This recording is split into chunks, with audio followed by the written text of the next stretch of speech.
Buenos amigos, acá estamos una vez más con el tema de los tratamientos biológicos e inmunológicos para las enfermedades más prevalentes y tan importantes como la que tenemos ahora, como los trastornos hematológicos y oncológicos. Realmente el tema ha cambiado muchísimo, y esto lo puedo decir que tengo 45 años de médico, la evolución tan positiva que están teniendo estos nuevos fármacos en las enfermedades muy comprometidas en su época, que comprometían la vida en relativamente corto plazo. Ha habido algo tan significativo en los últimos tiempos que es algo espectacular. Así que estaremos sumamente atentos a tu charla, doctora López, una vez más, que me parece que hay un giro, un cambio significativo en estas enfermedades en los últimos tiempos. Así que te dejo con el auditorio y nos veremos más tarde. Perfecto, muchas gracias. Bueno, sí, va a ser una clase que espero que no sea ardua para ustedes.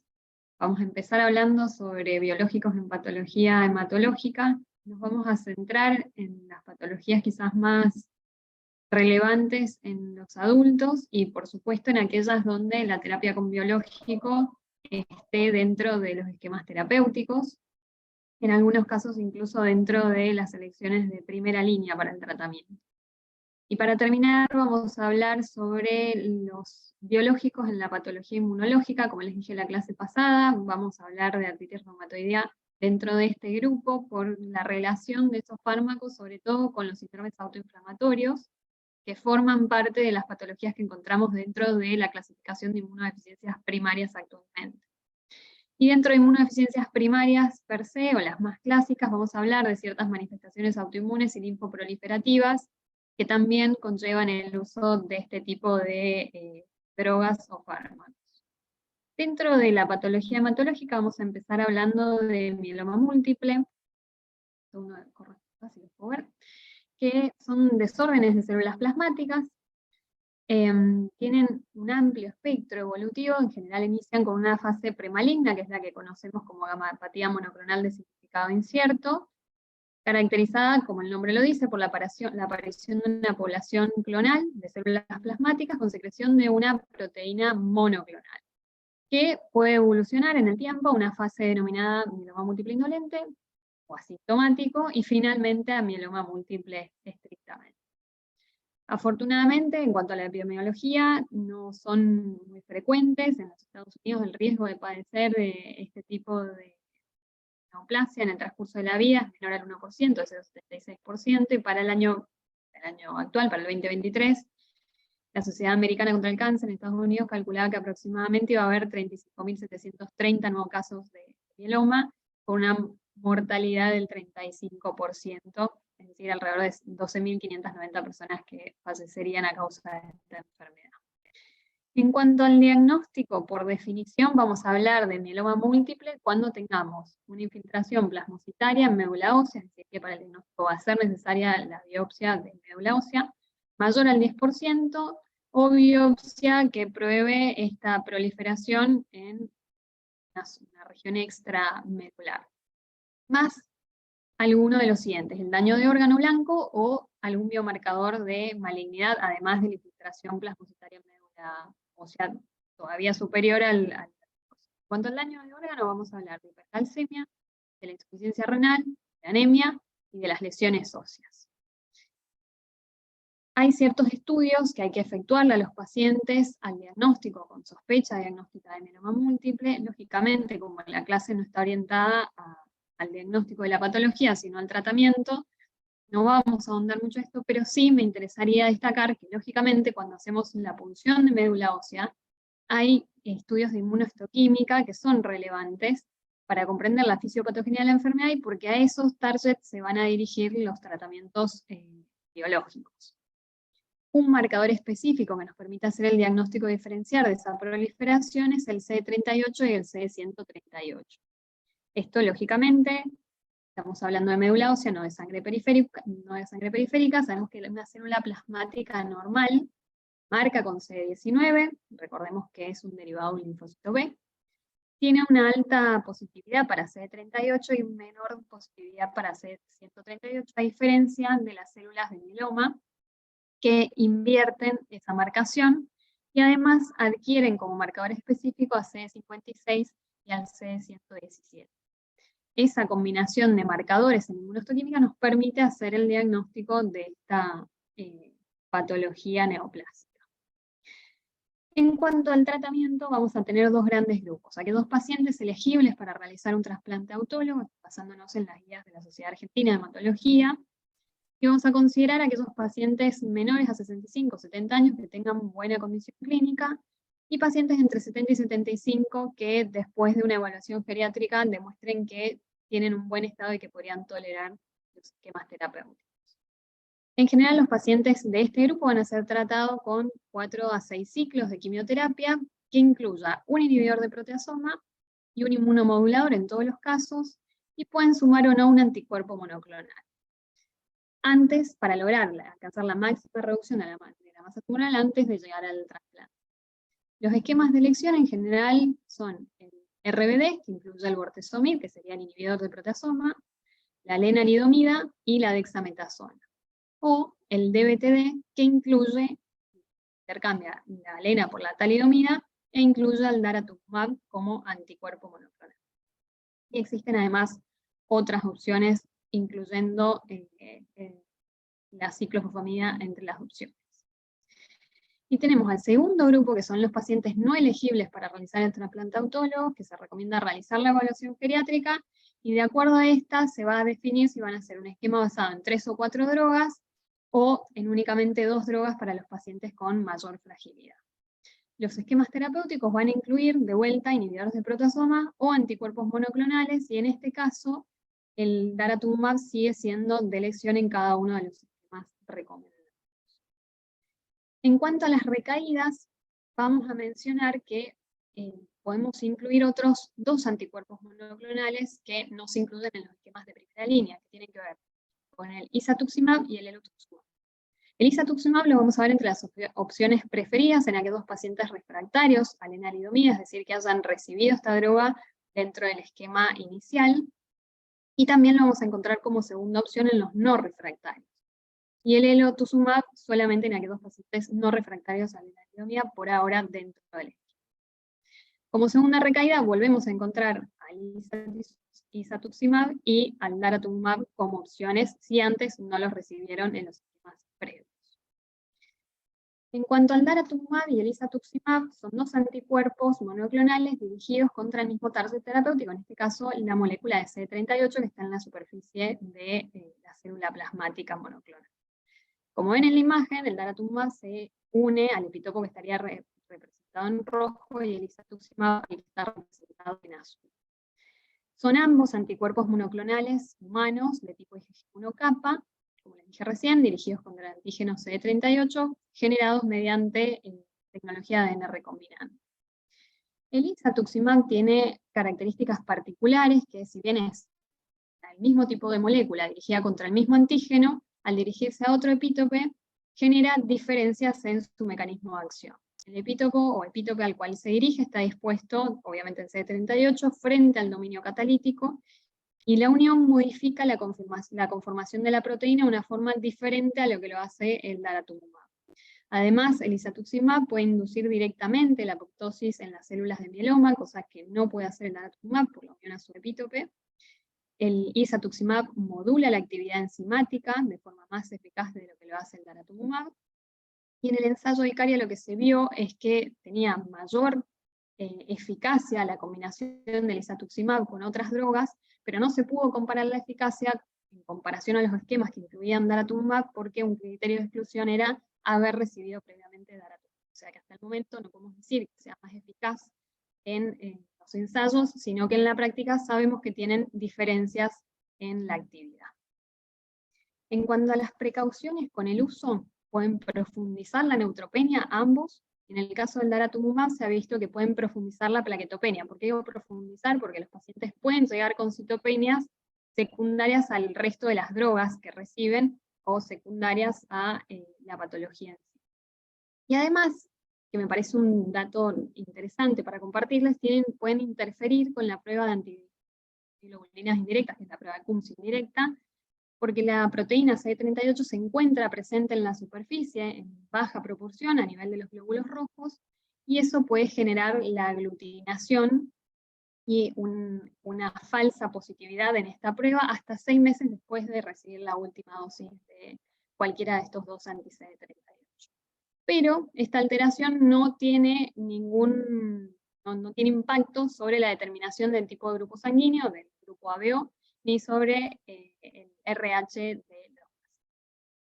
En cuanto al elotuzumab, es un anticuerpo monoclonal humanizado en este caso, también de tipo IgG1, que se une a la proteína SLAMF7, que va a estar presente en las células del mieloma y en las células NK también. La interacción con esta proteína genera la lisis de las células del mieloma mediante dos mecanismos: la citotoxicidad celular dependiente de anticuerpos, que generan la unión de este biológico, activación a través de su porción Fc, unión a receptores en las células NK y lisis de la célula de mieloma, y también por estimulación directa de las células inmunes de NK, ya que tienen en su superficie esta proteína. Y en cuanto a precauciones a tomar, se recomienda el monitoreo de las enzimas hepáticas en estos pacientes y la suspensión del tratamiento en aquellos que aumenten por encima de 3 el valor normal. Otras precauciones generales para el uso de anticuerpos monoclonales en el mieloma múltiple tiene que ver con las reacciones adversas relacionadas con la infusión. Como ya hemos visto con otros fármacos, se recomienda 30 a 1 hora antes, 30 minutos a 1 hora antes de la infusión, administrar un corticoide, un antipirético, un paracetamol, un antiinflamatorio y un antihistamínico. Y en el caso de que se presente una reacción relacionada a la infusión, independientemente del grado de la intensidad, se interrumpe inmediatamente la infusión, se tratan los síntomas y según la gravedad se puede recomenzar aumentando gradualmente la velocidad de infusión. Primero siempre se reduce mínimamente a la mitad a lo que venía recibiendo y después ir aumentando de forma gradual. Si las reacciones son graves, obviamente se recomienda la interrupción directamente del tratamiento. Después hay otro detalle de estos anticuerpos que es relevante para el monitoreo de la remisión de la enfermedad, ya que pueden interferir con la determinación de la respuesta completa o de la remisión completa. Como se trata de anticuerpos monoclonales de tipo IgG-kappa, se pueden detectar en los ensayos de inmunoelectroforesis y también en los de inmunofijación de proteínas de suero, y esos son los que utilizamos para ver la cantidad de proteína monoclonal que tenemos. Y entonces, esa interferencia puede tener impacto en la determinación de la respuesta completa y de la progresión de la enfermedad, de aquellos obviamente que tengan un mieloma con producción de proteína IgG-kappa, ¿sí? En esos pacientes, o en pacientes que nosotros veamos que tengan una respuesta parcial, persistente y que sea muy buena, donde no tengan clínica que nos haga pensar que no han logrado una remisión completa, una respuesta completa, empezamos a sospechar que hay interferencia con el MAP, y lo que se puede hacer es realizar un ensayo de inmunofluorescencia, inmunofijación, específico para daratumumab o para isatuximab, validado para diferenciar cuánto tenemos de anticuerpo y diferenciarlo de la proteína endógena producida por las células del mieloma. En cuanto a la prevención de infecciones, según las recomendaciones de la Sociedad Argentina de Hematología, se recomienda la profilaxis para evitar la reactivación del zóster, una dosis de 400 miligramos de aciclovir cada 12 horas, en pacientes con función renal normal, obviamente eso se ajusta. El screening previo al inicio de terapia con estos biológicos para detectar aquellos casos de hepatitis B. Deben realizar inmunización tanto con vacuna antineumocóxica como antiinfluenza.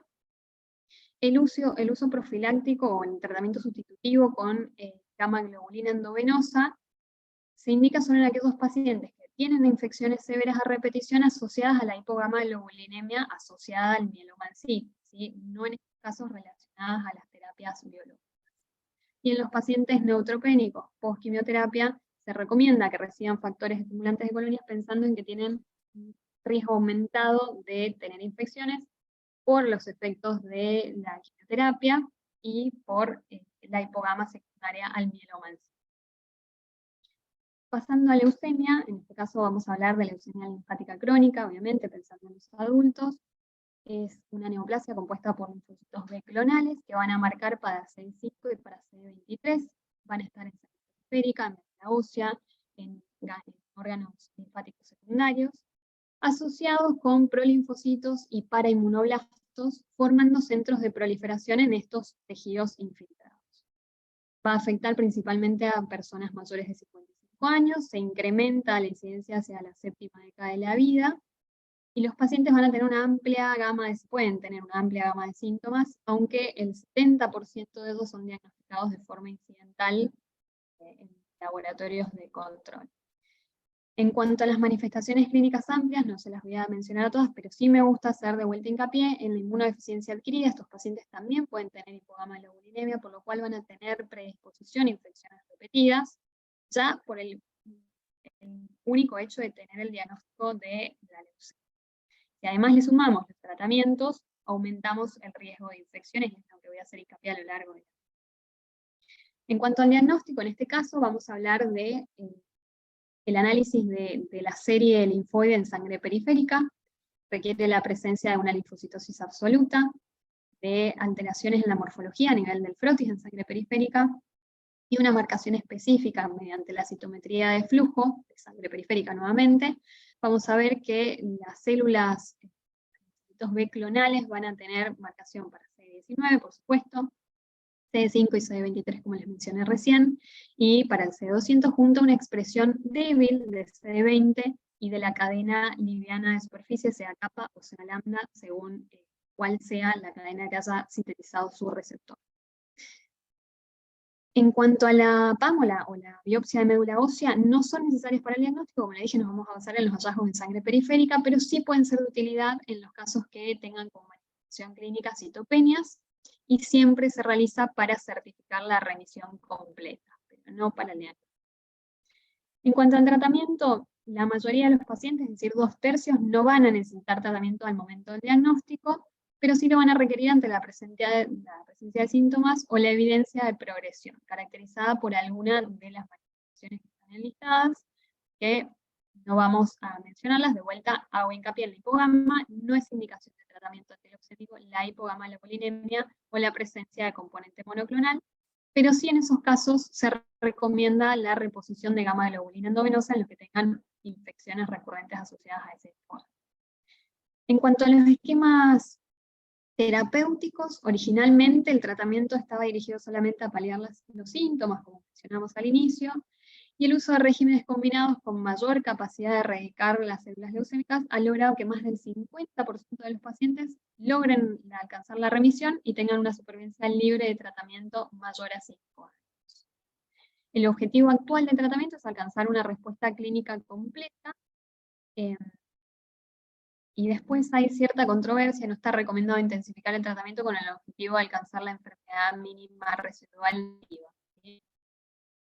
En los pacientes que tengan LLC activa, depende de las alteraciones genéticas que tengan, si les confieren alto riesgo o no, el tipo de tratamiento de esquema terapéutico que vamos a utilizar. En aquellos pacientes aptos por el score clínico que tengan, el esquema de elección es la fludarabina, la ciclofosfamida asociada al rituximab, es decir, vamos a tener un agente, por supuesto, depletor de CD20.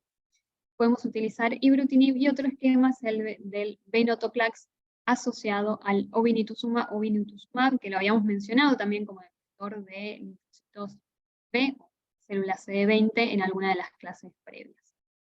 En los pacientes no aptos, el ibrutinib o este esquema asociado al depletor de CD20. El mismo es el que se recomienda, o el mismo tipo de esquema, en aquellos que tengan LLC activa con mutaciones que no le confieren alto riesgo. Si hubiese recaída, el rituximab vuelve a estar entre los fármacos de elección en casi todos los esquemas indicados. En cuanto al linfoma no Hodgkin, vamos a hablar específicamente del linfoma difuso de células grandes B, ya que es el más frecuente, constituye más o menos el 35% de todos los linfomas no Hodgkin, es también el más frecuente asociado a la infección por VIH, y la incidencia aumenta con la edad. La presentación clínica sabemos que puede ser nodal o extranodal, se caracteriza por un alto índice de crecimiento, con síntomas que obviamente van a depender de la localización del tumor, y esa rápida progresión puede explicar el diagnóstico en estadios precoces, a diferencia de lo que sucede con otros tipos de linfomas que son indolentes. El 40% de estos linfomas difusos de células grandes se originan en tejido linfoide de localización extraganglionar, y los dos sitios más frecuentes son el tubo digestivo y el cabo. Los síntomas se van a presentar hasta en un 30% de los casos, un porcentaje importante, y la cifra del LDH sabemos que es una medida de la carga tumoral, y la encontramos aumentada hasta en la mitad de los casos. En cuanto al diagnóstico, la única herramienta válida en este tipo de linfoma es el examen histopatológico, y se tiene que hacer preferentemente sobre material de biopsia excisional y no de función del ganglio o de la zona afectada. En cuanto al tratamiento, como sabemos, se ha demostrado ampliamente la superioridad de la inmunoquimioterapia con las más R-CHOP21, que sigue siendo el de primera línea.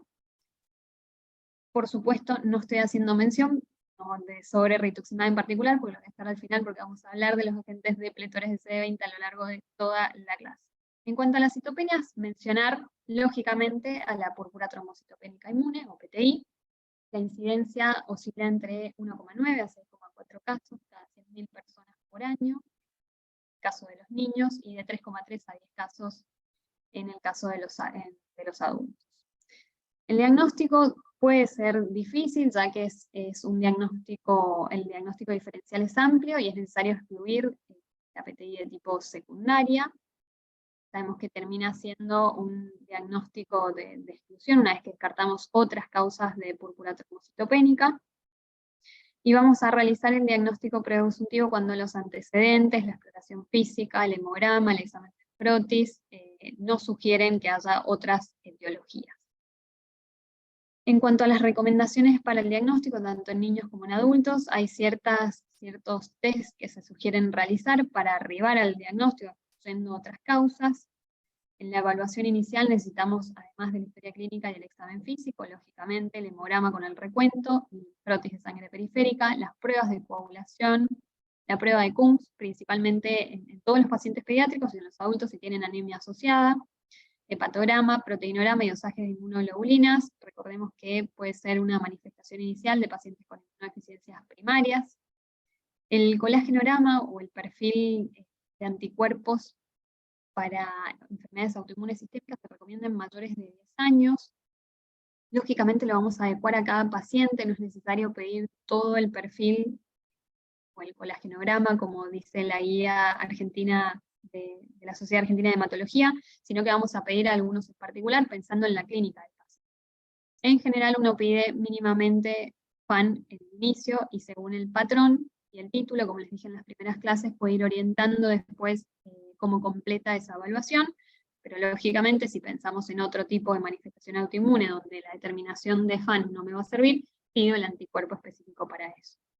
Las serologías virales, por supuesto, los anticuerpos antifosfolípidos en pacientes adultos y los antitiroideos, también una determinación controvertida según algunas guías en los pacientes adultos. En cuanto al diagnóstico diferencial con otras causas de trombocitopenia, por supuesto vamos a pensar no vamos a hablar de las formas hereditarias, sino que vamos a pensar en las no hereditarias como causas no inmunes, de descartar en primer lugar todo lo que sea linfoproliferativo o neoplásico, y en las causas inmunes, algunas de las que mencionamos recién, además de las drogas, por supuesto, que también pueden producir la lisis celular, por los mecanismos que vimos en las primeras clases. Una vez hecho el diagnóstico, el tratamiento de primera línea va a ser, por supuesto, con corticosteroides y con gamma globulina si fuera necesario, y si tuviéramos recaídas, si primero responden bien y podemos volver a hacer el mismo tratamiento con corticoides, pero si tuviéramos recaídas frecuentes y son corticodependientes, tenemos que pensar en otro tipo de medicación. El trombopac, el romiflostin son opciones terapéuticas, y el rituximab, por supuesto, está en la segunda línea de tratamiento para aquellos pacientes no respondedores o que caen frecuentemente. La esplenectomía también es una opción terapéutica, y acá estamos hablando igual de PTI en general, en manifestaciones autoinmunes, como manifestación autoinmune en general. Después vamos a hablar que dentro de las inmunodeficiencias, la PTI tiene ciertas salvedades. Y con menor evidencia el uso de inmunosupresores más clásicos como la azatioprina, la ciclofosfamida o el micofenolate. En cuanto a la anemia hemolítica autoinmune, sabemos que se produce por la destrucción de glóbulos rojos a través de anticuerpos dirigidos contra antígenos propios en la membrana del glóbulo rojo. Es poco frecuente, tiene una incidencia de 0,8 casos cada 100.000 por año, la prevalencia es de 17 en 100.000, y la forma primaria es menos frecuente que las formas secundarias. De vuelta tenemos que hacer el diagnóstico diferencial para arribar a... ¿Se va a basar en qué hallazgos? Por supuesto, la anemia, en general puede ser macrocítica, la reticulocitosis, que dependerá, va a estar en relación a la respuesta medular, la leucocitosis de tipo neutrofílica, a excepción de síndromes linfoproliferativos leucémicos, vamos a saber cuál es la causa de esta anemia hemolítica. El valor de plaquetas debería ser normal, la LDH elevada, la bilirrubina indirecta aumentada y la aptoglobina disminuida, es decir, que vamos a tener signos claros de hemólisis. Con esos signos es necesario demostrar la participación inmune mediante la prueba de Kunz directa, y si es positiva, le ponemos el nombre de que esa hemólisis, esa anemia hemolítica, es inmunomediata. Un dato importante para destacar es que tenemos que recordar que los pacientes pueden tener una prueba de Kunz positiva sin hemólisis y que la anemia esté dada por otro mecanismo. Es decir, que la prueba de Kunz aislada no me hace el diagnóstico de la anemia hemolítica, sino que suma, en realidad me sirve para determinar que el mecanismo de la destrucción es, ¿sí? En cuanto al tratamiento, la primera línea de tratamiento va a ser con glucocorticoides y o la esplenectomía según el caso, siempre primera línea en los glucocorticoides, y como segunda línea el rituximab, en aquellos pacientes no respondedores hayan tenido o no. Y hay una segunda, esto como primera línea y como el esquema más recomendado en las guías, pero hay una segunda línea que recomienda en aquellos refractarios a corticoides, en primer lugar el rituximab, y después considerar la esplenectomía en aquellos refractarios o recurrentes pese al tratamiento con rituximab. Y pasando a el uso de fármacos en patología inmunológica, vamos a hablar en primer lugar de artritis reumatoidea.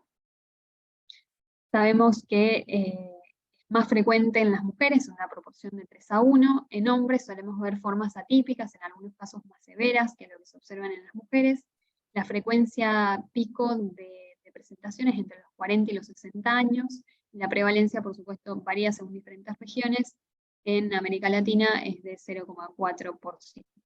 En cuanto a la fisiopatología, similar a lo que vimos en la clase pasada, siempre vamos a tener algún estímulo que actúa como un trigger o como gatillo para el desarrollo de la enfermedad. Se postulan nuevamente infecciones virales como probables iniciadores de la fisiopatogenia. Las células dendríticas le van a presentar antígenos a células T que van a ser autorreactivas, y vamos viendo ya en la imagen que tenemos diferentes moléculas que podrían llegar a ser target terapéuticos. En primer lugar, al momento de la presentación, sabemos que el linfocito T requiere, como primera señal, el reconocimiento del antígeno presentado a través de un complejo de histocompatibilidad, y como segunda señal requería de las moléculas coestimuladoras, ¿sí? Van a ser CD80 y CD86 a nivel de la célula dendrítica, y en el linfocito T, si requiero activación, va a ser CD28, recordemos que CTLA4 es receptor que genera inhibición, inhibe esa activación. Entonces, ahí tenemos un primer target que podría quizás frenar todo el desarrollo posterior. Ese linfocito T helper activado va a colaborar con la célula B para producir el switch de clase de inmunoglobulinas y que se produzcan células plasmáticas que puedan producir anticuerpos de alta afinidad.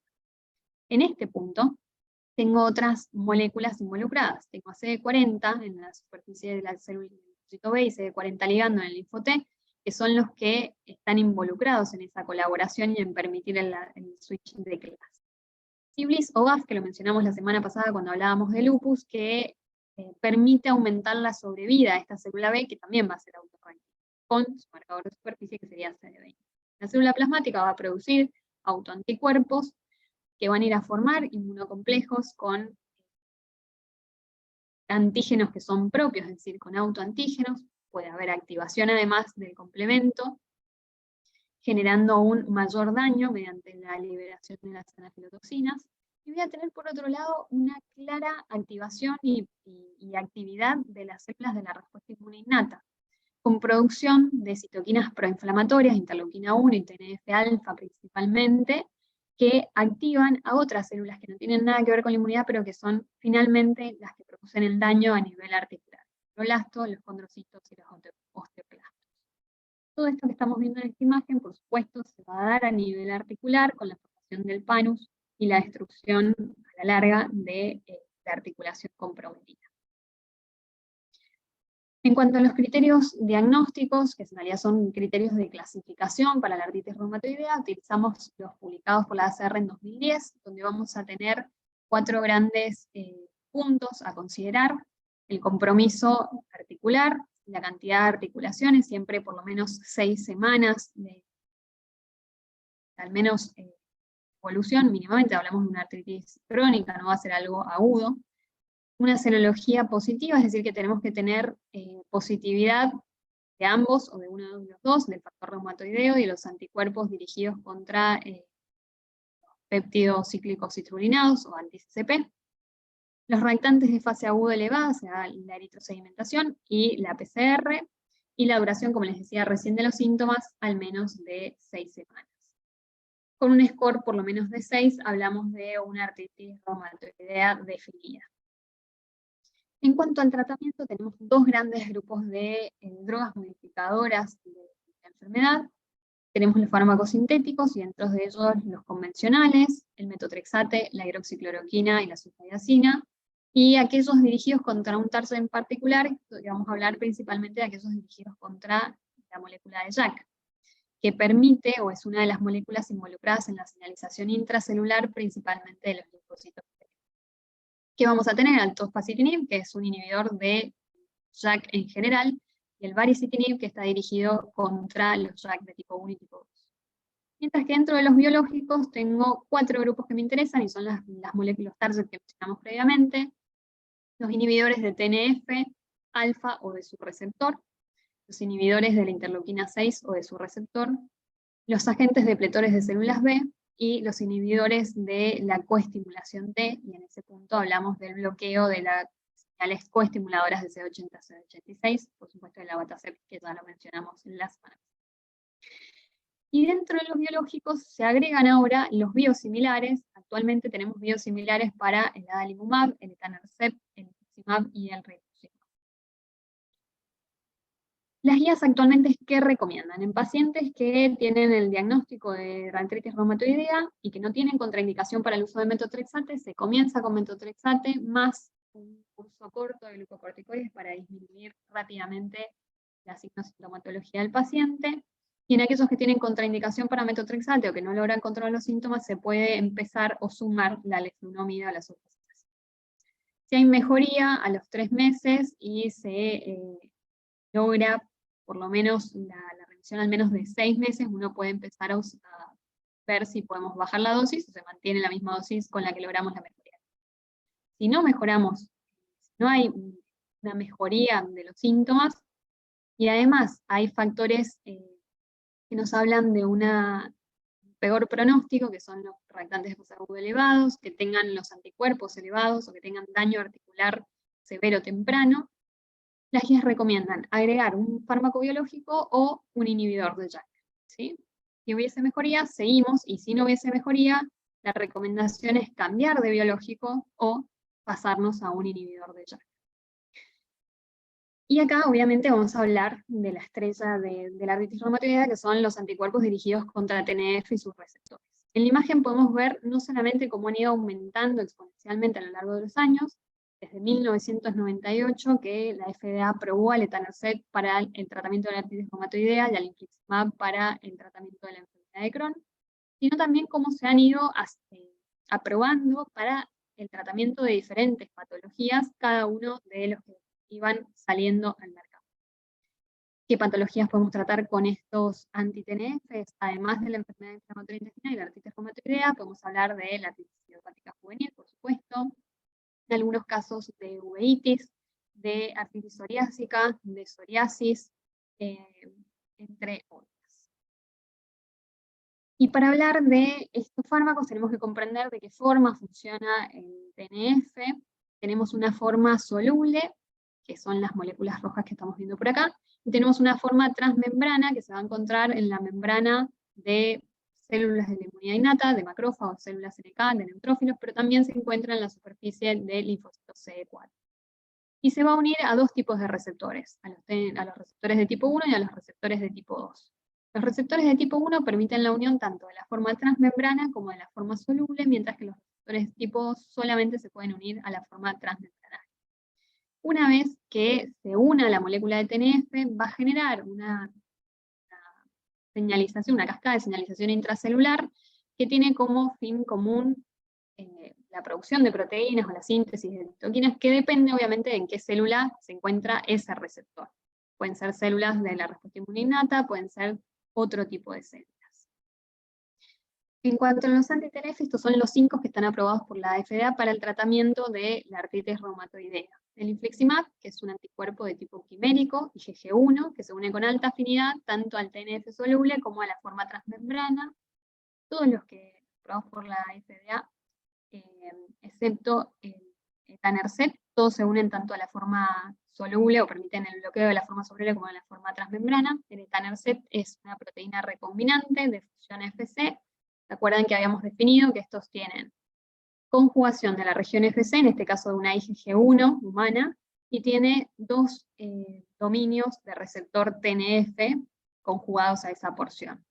Y solo permite la unión al TNF soluble. El adalimumab es un mAb de tipo humano producido por la técnica de Fat Display y se une con alta afinidad, como dije recién, a las dos formas. Igual que el golimumab, que en este caso es totalmente humano, tiene una región Fab bivalente, puede unirse entonces a ambas, con mayor afinidad que el infliximab y el adalimumab. Y el certolizumab pegol es un fragmento único, Fab, unido de tipo IgG1, humanizado en este caso, conjugado con dos cadenas polietilenglicol, que eso es lo que aumentaba la sobrevida del fármaco, ya que no tiene la porción FC que permite la unión al receptor neonatal para reciclar la inmunoglobulina y permitir el aumento de la vida media de esta molécula. En cuanto a los efectos adversos, en primer lugar vamos a mencionar las infecciones. Es ampliamente conocido que uno tiene que hacer el screening para descartar formas de TBC silentes antes de iniciar el tratamiento, formas crónicas. ¿Qué recomiendan las guías? La radiografía y la PPD, el esputo y cualquier otro estudio solamente si lo amerita la signo-sintomatología del paciente. Se hacen antes de iniciar el tratamiento y se hace un seguimiento estrecho del paciente a lo largo del tratamiento, porque si presentara síntomas compatibles con tuberculosis está recomendado, lógicamente, repetir los estudios y ahondar para llegar al diagnóstico temprano. Como existe posibilidad de reactivación de la infección por el virus de la hepatitis B, está recomendada lógicamente el screening por serología antes del inicio del tratamiento y la vacunación en aquellos pacientes que aún no lo hayan hecho. Los trastornos desmielinizantes son un efecto adverso no menor para considerar y para recordar en estos pacientes. Están descritos en casos de síndrome de Guillain-Barré, neuropatías periféricas, y esclerosis múltiple en particular es lo que me interesa mencionarles. Hay un estudio retrospectivo que demostró que los pacientes con enfermedad inflamatoria intestinal, tratados con estos anti-TNF-alfa, tenían un aumento del 43% en la incidencia de esclerosis múltiple frente a pacientes que no recibieron estos agentes. Es una incidencia no menor, con mayor frecuencia tras 17 meses de tratamiento. La asociación causal de cómo estos anti-TNF generarían el desarrollo de la enfermedad todavía no ha sido del todo dilucidada, pero además se vio que en pacientes que tenían esclerosis múltiple, que recibían anti-TNF, tenían empeoramiento de la enfermedad. Hasta la fecha no existe ninguna guía que nos hable de cómo es el manejo de los pacientes que tienen esta manifestación posterior al uso de los biológicos, pero sí, lógicamente, se recomienda la suspensión de la terapia anti-TNF y la administración de dosis altas de corticoides con mejoría y resolución en la mayoría de los casos. Después tenemos también muchos casos de lupus inducidos por fármacos, con síntomas variables que van desde leves, como una erupción cutánea, hasta en algunos casos pericarditis y citopenias no mediadas. Tienen además niveles séricos elevados de anticuerpos antinucleares y de anticuerpos anti-DNA, que disminuyen a los meses de suspender el tratamiento en concordancia con la resolución de la clínica. Y en cuanto al mecanismo patogénico, si bien no está del todo dilucidado, se cree que hay una supresión de la producción de citoquinas del perfil TGLPR1, impulsando la respuesta inmunitaria o perfilando hacia la producción de interferón tipo alfa. En cuanto a la malignidad, es otro punto controvertido. Sigue generando debate si aumentan o no el riesgo de ciertos cánceres, principalmente de linfoma y de cáncer a nivel cutáneo. Hay ciertos estudios que demostraron con infliximab, con adalimumab, principalmente a altas dosis y durante tiempo prolongado, mínimamente 2 años de tratamiento, multiplicaban hasta 3 veces el riesgo de neoplasias malignas en pacientes con artritis reumatoidea. Y en el linfoma, en cuanto al linfoma, hay un estudio americano de casos y controles que demostró, en este caso con el etanercept, aumentar 3 veces el riesgo de linfoma no Hodgkin. En general, lo que se recomienda es que los pacientes que ya han tenido cáncer de piel o hematológico, hay que utilizar este tipo de fármacos con precaución, pero no está contraindicado su uso.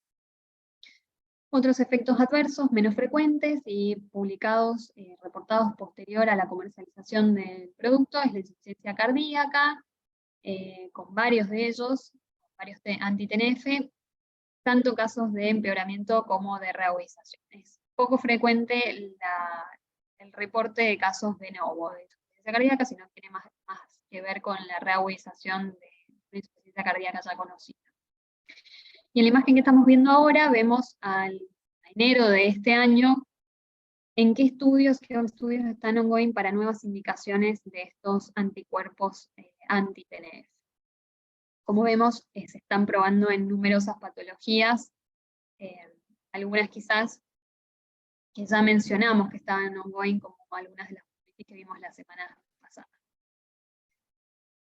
Y después también podemos tener presencia de anticuerpos anti-farmacobiológicos, ¿sí? Y puede ser uno de los factores más importantes en cuanto al fracaso secundario, es decir, pacientes que inicialmente respondían bien a la terapia y después de un tiempo empiezan a tener resistencia al fármaco y se observa que no mejoran o que recaen pese a seguir con el mismo fármaco con el que inicialmente teníamos buena respuesta.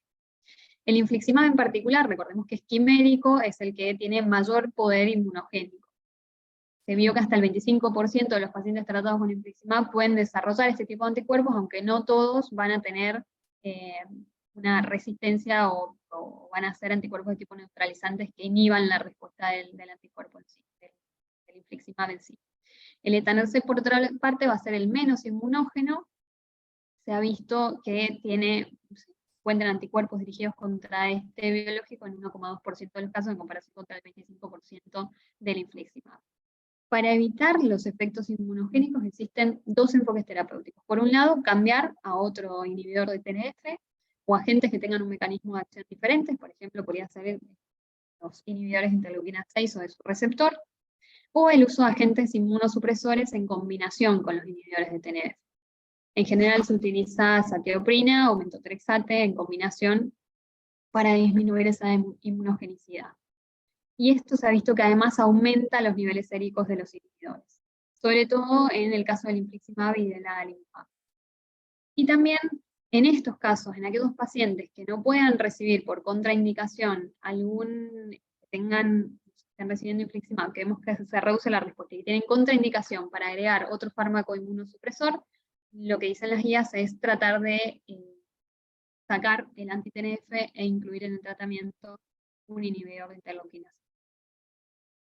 Y pasamos a las inmunodeficiencias primarias, que para mí personalmente es el tema que más me apasiona, pero va a ser en el que menos me voy a detener. La clasificación, la última actualización, la de 2022, de la clasificación de las inmunodeficiencias primarias, o el término que se utiliza actualmente, que es el de errores innatos de la inmunidad. Término controvertido, ya que para nosotros en la traducción, cuando hablamos de errores innatos de la inmunidad, hay una tendencia a pensar que estamos hablando de la inmunidad innata, eso puede generar confusiones, pero el término actual es el de errores innatos de la inmunidad en vez de inmunodeficiencias primarias. Tenemos 10 grupos dentro de esta clasificación. El primer grupo son las inmunodeficiencias combinadas, que son aquellas donde voy a tener sí o sí un defecto T, en combinación a un defecto en las células NK o en los linfos B. Son las más severas, las que se ven desde las edades más tempranas. Las inmunodeficiencias combinadas asociadas a síndromes, como puede ser el síndrome de George o el síndrome de Down, donde vamos a tener una inmunodeficiencia, pero asociada a otras características sindrómicas. Las deficiencias predominantemente de anticuerpos, como el déficit IgA o la inmunodeficiencia común variable. Las enfermedades por desregulación inmune, donde vamos a tener fenotipos clínicos con manifestaciones linfoproliferativas y autoinmunes frecuentemente, ser por ejemplo el IPEX. Las deficiencias congénitas del fagocito, de células NK o de macrófagos, los defectos de la inmunidad innata, los desórdenes autoinflamatorios, que en estos sí nos vamos a detener hoy, las deficiencias del sistema del complemento, los fallos medulares y las fenocopias, que hacen referencia a aquellos fenotipos clínicos que de alguna manera simulan una alteración monogénica, pero en donde no encontramos la mutación, sino que tenemos anticuerpos dirigidos contra las proteínas que simulan la misma mutación. El ejemplo podría ser los anticuerpos antiinterferón, que generaban las formas de COVID severo, algo más reciente y conocido por todos. En esta imagen podemos ver cómo ha ido aumentando de forma increíble desde el 80, 82 que se describió la gamma globulinemia ligada al X hasta el día de hoy, que tenemos casi 500 defectos monogénicos identificados, y cómo desde la última actualización, que era 2019 al 2022, se fueron sumando a cada uno de los grupos nuevos defectos identificados. En cuanto a las enfermedades o síndromes autoinflamatorias, que dijimos que eran en el grupo número 7, hay 56 síndromes autoinflamatorios identificados actualmente. Lógicamente, no los vamos a mencionar a todos, simplemente les pongo las tablas para que vean que además son muy heterogéneas estas patologías. Tenemos alteraciones que se denominan interferonopatías, donde vamos a tener involucradas, lógicamente, por receptores, o al interferón en sí en la fisiopatogenia de la enfermedad. Y después tenemos las que afectan a los inflamosomas, que son las primeras en ser descritas y quizás las más conocidas por todos, como la fiebre mediterránea familiar. Y tenemos las condiciones relacionadas que no están involucradas con el inflamosoma. A los fines prácticos, de forma histórica, se consideraba que las enfermedades autoinflamatorias se diferenciaban de las enfermedades autoinmunes por el compartimiento de la inmunidad que estaba involucrada. En el caso de la autoinmunidad, decíamos que estaba involucrada la respuesta inmune adaptativa, y en el caso de la autoinflamación pensábamos en la respuesta inmune innata. Hoy sabemos que esta división no es tan estricta y que en las manifestaciones autoinmunes, como vimos por ejemplo en la artritis reumatoidea, tenemos involucrado el compartimiento de la respuesta innata, con producción de citoquinas proinflamatorias por células de la respuesta innata, y también en las enfermedades autoinflamatorias vamos a tener el compromiso de la inmunidad adaptativa. Pero es quizá una clasificación que nos permite generar ciertas diferencias y pensar que sobre todo los efectores van a estar involucrados en alguno de estos dos grandes compartimentos. Para los fines prácticos de la clase vamos a pensar principalmente, vamos a detenernos en las inflamosomopatías o las alteraciones del complejo del inflamosoma. El inflamosoma es un complejo intracelular formado por varias proteínas, cuya función final es la de la activación o formación de la caspasa de tipo 1. La caspasa tipo 1 lo que hace es libar a la prointerleuquina 1 beta y a la prointerleuquina 18 para que se libere la forma activa, y sabemos que estas dos son dos citoquinas claramente inflamatorias, tienen un impacto inflamatorio a las diferentes células, no solamente de la respuesta inmune. ¿Por qué se activa la formación del inflamosoma? Puede generarse por activación de patrones moleculares asociados a patógenos, los PAMs, que vimos en una de las primeras clases, que activan a los receptores de la inmunidad innata, que son los toll-like receptors, generando una cascada de señalización intracelular que culmina en la activación de un factor de transcripción, que es el NF-κB, que es quien genera la síntesis, o estimula la síntesis de la prointerleuquina 1 beta y de la 18. Y también tenemos patrones moleculares asociados a daño, o DAMs, que de alguna manera son sensados por este mismo tipo de receptores, pero a nivel intracelular, sensan que hay cierto riesgo, que hay cierto daño a nivel intracelular, y activan también la formación del inflamosoma. Entonces, esta señal compartida, la de PAM o la de DAM, que que activan por un lado al NF-κB para la producción de la prointerleuquina y por otro lado al inflamosoma para la activación de caspasa, culmina en la liberación de estas citoquinas proinflamatorias. Por supuesto, entonces el tratamiento va a ir dirigido contra estos targets en particular, contra principalmente el eje de la interleuquina 1 beta y de la 1 alfa también vamos a ver más. Entonces, ¿qué vamos a encontrar como eje del tratamiento? Al canakinumab, al rilonacept y a la anakinra, que quizás es el más conocido por todos. Y después, como les dije más temprano, pensando en que estamos hablando de producción de citoquinas proinflamatorias, varias de estas enfermedades se pueden tratar con anticuerpos dirigidos contra el TNF-alfa o contra su receptor, y con anticuerpos dirigidos contra la interleuquina C. En cuanto a la anakinra, es un MAP de tipo quimérico, IgG1, va a ser antagonista del receptor de la interleuquina 1 e inhibe la unión de ambas, de la interleuquina 1 alfa y de la beta. El canakinumab es selectivo de la interleuquina 1 beta, es un MAP de tipo humano, IgG1 kappa, y el rilonacept es una proteína de fusión dimérica, va a tener dominios de unión, son del receptor de la interleuquina 1 fusionados con la porción Fc de una IgG1 de tipo humano. A los fines prácticos bloquea también la actividad de la interleuquina 1 beta y de la 1 alfa. ¿Qué precauciones tenemos que tener con el uso de estos fármacos? En cuanto al screening de la TBC, a diferencia de la claridad que hay con los TNF, por la activación macrofágica que producen los mismos, con la interleuquina 1 no está tan claro si aumentan o no el riesgo, pero de todas maneras en las guías está recomendado hacer el screening antes del inicio. No se ha demostrado que aumenten la incidencia de este tipo de infección, pero está recomendado hacer el screening inicialmente. También pueden generar neutropenia.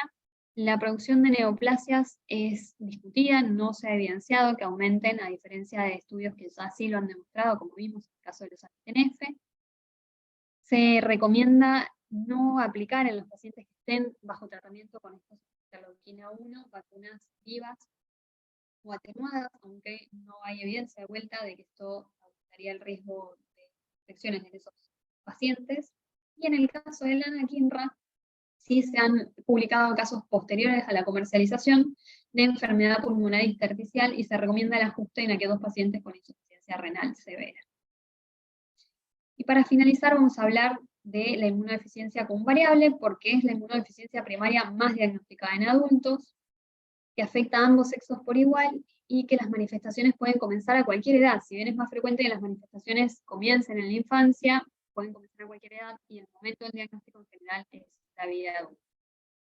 Los criterios que utilizamos actualmente incluyen el criterio clásico de la reducción de la IgG y de la IgA con o sin disminución de la IgM, asociado a las manifestaciones clínicas que ya no solo incluyen el aumento de la susceptibilidad a infecciones, que era la manifestación clásica que uno pensaba, sino que pensar en manifestaciones autoinmunes, en enfermedad granulomatosa, en linfoproliferación policlonal, que no se explique por otra causa, siempre benigna, en pacientes que puedan o no tener antecedentes familiares relevantes.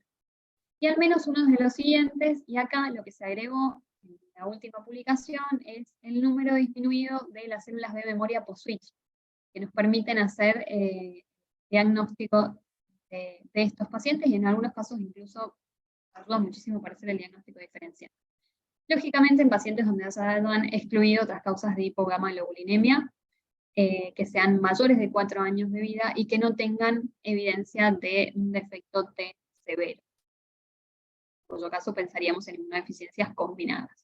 En cuanto a las manifestaciones, como dije, el 90% van a tener infecciones, sobre todo respiratorias, pero hay un grupo importante que va a tener manifestaciones autoinmunes y que puede ser incluso su primera manifestación, hasta un 28% de los pacientes.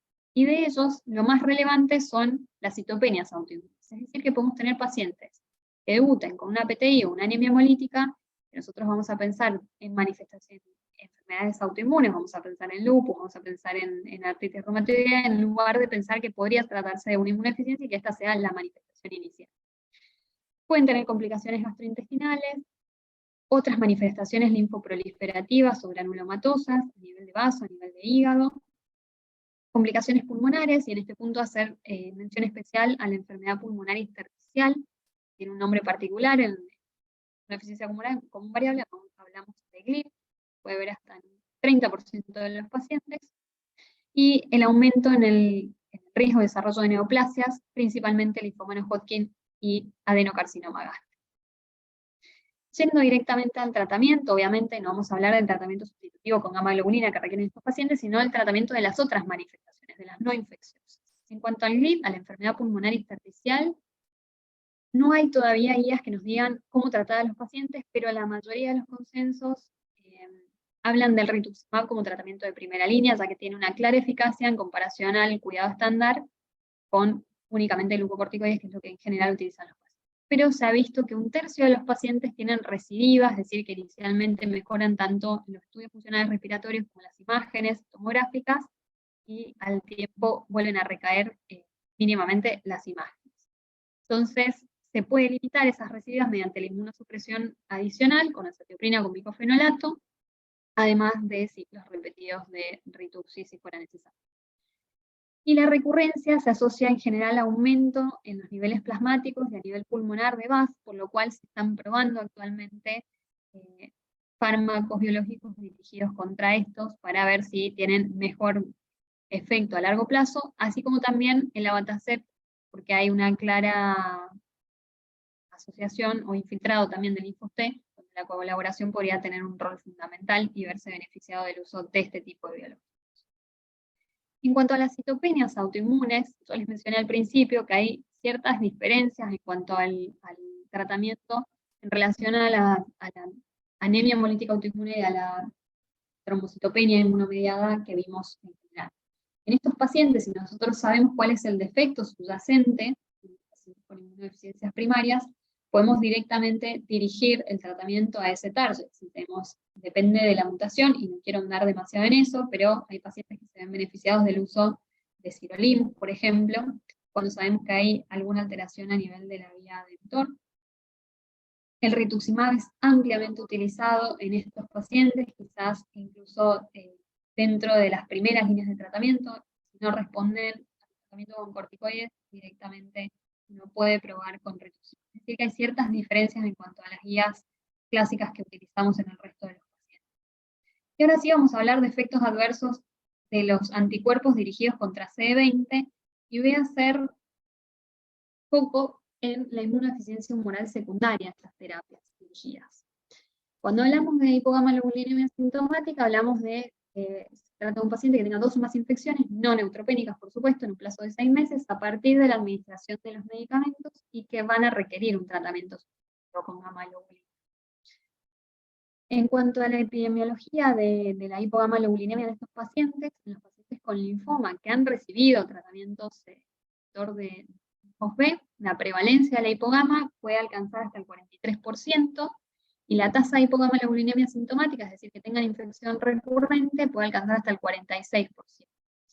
Y se observó mayor prevalencia de infección en aquellos pacientes que además fueron sometidos a trasplante de tipo autólogo. Y en las enfermedades autoinmunes, en citopenias, en lupus, en artritis, en vasculitis, que reciben anti-CD20, la prevalencia del hipogama en general llega al 56%, según las series, y la tasa de hipogamaglobulinemia sintomática, es decir, que tengan infecciones recurrentes, entre un 20 a un 30%. La hipogamaglobulinemia prolongada, es decir, que se perpetúa pese a haber suspendido el tratamiento y haber logrado la reversión de la enfermedad y con necesidad de tratamiento sustitutivo, se ha observado principalmente en pacientes que tengan antecedentes de linfoma no Hodgkin y en aquellos con vasculitis asociadas a ANCA, independientemente de la dosis. Aún pacientes con, por ejemplo, había una comparación muy clara entre pacientes con artritis reumatoidea que recibían rituximab y pacientes con lupus que recibían rituximab por diferentes indicaciones, en comparación a pacientes con vasculitis asociada a ANCA, con la misma dosis de tratamiento, la hipogamaglobulinemia sintomática y prolongada era mayor en los pacientes con vasculitis asociada a ANCA. En cuanto a los factores de riesgo para esa hipogama prolongada y sintomática, están la edad, mayor edad, mayor riesgo, los antecedentes oncológicos, la dosis de corticoide utilizada, las drogas utilizadas de forma previa o concomitante, con mayor riesgo con el uso de ciclofosfamida, previamente, en esquemas previos de tratamiento, que el paciente tuviera hipogama previo al inicio del tratamiento de Pretor, sobre todo en los pacientes con linfoma. Recuerden que dijimos que había un porcentaje importante de pacientes que tenían hipogama por el solo hecho del diagnóstico, previo al tratamiento con anti-CD20, y también la dosis de rituximab podría ser un factor de riesgo más, obviamente a mayor dosis, mayor riesgo de esta hipogama secundaria prolongada y clínicamente significativa. ¿Qué manifestaciones van a tener los pacientes con este hipogama? Por supuesto, las infecciones recurrentes van a ser principalmente respiratorias, el riesgo es que sean de vía respiratoria inferior, y también se han reportado casos de infecciones a nivel gastrointestinal. En cuanto a las guías para hacer el seguimiento de estos pacientes y cuándo tratar y cuándo no, vamos a ver que son muy heterogéneas. En esta imagen podemos ver que según el tipo de patología, diferentes sociedades y asociaciones han publicado guías para cuándo empezar el tratamiento sustitutivo y por cuánto tiempo hacerlo. Pero me parece que lo más resumido y útil para verlo hoy va a ser esta guía publicada en 2022, donde en aquellos pacientes que hayan recibido tratamiento de tipo depletor, anti-CD20 por supuesto, que tengan o no antecedentes de infecciones recurrentes, se van a medir los niveles de inmunoglobulinas al menos 2 veces para estar seguros de que no ha sido algo transitorio, chequear también los niveles de IgA y de IgM, ver los títulos de anticuerpos antivacinales, sobre todo para neumococo. Es una respuesta antineumococo, nos da una herramienta útil para decidir cuándo tratar y cuándo no. Vacunar si es necesario, volver a medir los títulos post vacunación al menos 4 semanas después. Si es posible y tenemos acceso a hacer la medición del fenotipo linfocitario en sangre periférica, si es posible ver las subpoblaciones B y evaluar las células B memoria. Eso nos permite también saber quiénes tienen chance de reflexionar, volver a tener niveles normales de IgG, en algunos casos. Si tienen historia recurrente de infecciones o de infecciones usuales, con dosajes de IgG menores a 700, asociados a hipogama que tengan disminución de la IgA o del IgM. Bueno, aquellos pacientes que tengan un déficit aislado de IgG pero menor a 400, se recomienda el inicio del tratamiento con gamma globulina sustitutiva. Al igual que en aquellos pacientes que no tengan historia de infecciones recurrentes, pero que tengan valores de IgG por debajo de 150, se podría iniciar directamente el tratamiento con gamma globulina sustitutiva en las dosis habituales de entre 400 y 600 miligramos kilo por dosis. ¿En qué forma? Endovenosa subcutánea, depende obviamente del paciente y de las posibilidades que tengamos de indicarlo, y se indica chequear los niveles de IgG cada 3 meses, chequeando también la IgA y la IgM para ver en qué momento el paciente empieza a producir, porque hay chances de que vuelva a producir y que no requiera más la terapia. Y también, si es posible, volver a chequear la respuesta contra antígenos vacinales si nosotros suspendemos el tratamiento con gamma globulina para saber si el paciente se encuentra protegido contra las infecciones más frecuentes. Como conclusiones, y esta última parte en particular, porque ha aumentado muchísimo, hemos hablado de anticuerpos dirigidos contra CD20 a lo largo de casi todas las clases, excepto en alergia. Antes del inicio de la terapia dirigida contra los linfocitos B, o al momento de hacer el diagnóstico de la enfermedad relacionada a la hipogama-globulina secundaria, es decir, de las neoplasias hematológicas, medir los niveles de inmunoglobulina. Recordar hacer el dosaje de IgG, de IgA y de IgM, y si es posible, hacer el fenotipo de células B en sangre. Y durante el seguimiento, medir las inmunoglobulinas y alertar al paciente sobre la presencia de infecciones recurrentes. Educar al paciente en esto para que nos informe y poder iniciar el tratamiento sustitutivo a tiempo, porque es lo que le confiere mayor mortalidad a los pacientes con el tratamiento depletor y que tienen hipogama-globulinemia secundaria. Muchas gracias y acá terminamos por hoy.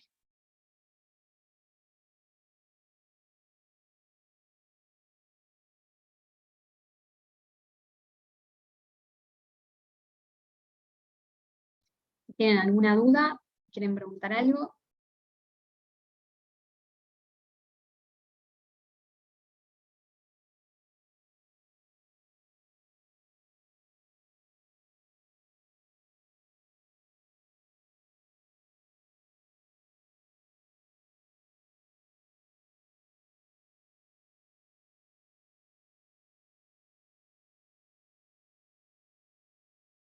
seguramente en su práctica clínica en algún momento van a tener pacientes que hayan recibido alguna de estas terapias, y espero que les sea útil para saber qué pensar, cuándo pensar que alguna manifestación puede tener que ver con el tratamiento de base del paciente, y bueno, de vuelta decirles, no lo va, por supuesto, a hacer hincapié en las inmunodeficiencias morales secundarias. Todavía nos cuesta mucho lograr el screening de los pacientes previo al inicio del tratamiento para mejorar la calidad de vida y disminuir la mortalidad asociada al tratamiento en sí.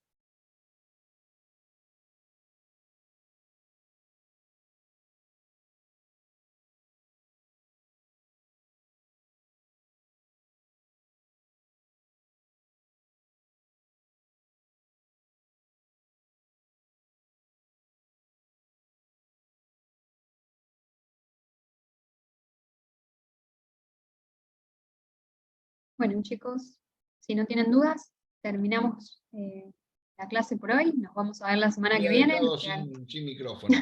Una sola pregunta te quiero hacer. ¿Cuál ¿Sí? sería en realidad para vos la primera línea en mieloma en este momento? Y en mieloma sí, no es para mí, sino lo que dicen Sí, las guías. sí. Actualmente el esquema inicial de tratamiento tiene que ver con cuando el paciente, dependiendo si es elegible o candidato para el trasplante o no, si Sí, fuera elegible para el trasplante, la primera línea es o el bortezomib, la lenalidomida y la dexametasona, o agregar el daratumumab, está bien. en vez de con la lenalidomida, con la talidomida. Son los dos esquemas iniciales en los pacientes que pueden realizar el trasplante. O sea, que son Perfecto. candidatos a trasplante. Y otra preguntita que justo se me escapó porque no sabía que no tenía el micrófono. ¿Dónde podemos estudiar enfermedades autoinflamatorias? ¿Qué laboratorios tenemos en Argentina que nos puedan dar una idea? No, es Estamos mal bastante ahí. difícil. Ahí Sí, estamos sí, difíciles, sí. sí. Sí, porque para la medición de las citoquinas hay laboratorios que lo hacen, pero de forma, estamos haciendo como investigación, digamos, que Claro. pueden estudiar a los pacientes, pero es algo más bien un camino informal. A favor de, te pido, sospecho, sobre todo en pacientes adultos.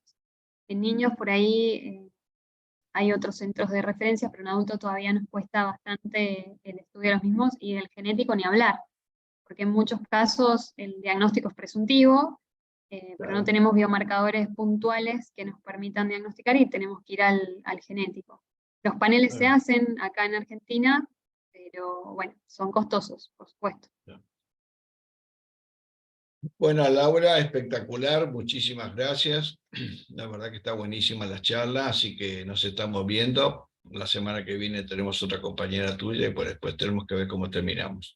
Un gusto, un placer estar contigo. Buenísima la charla. Igualmente. Hasta luego, estamos Hasta viendo. luego. Chao, chao.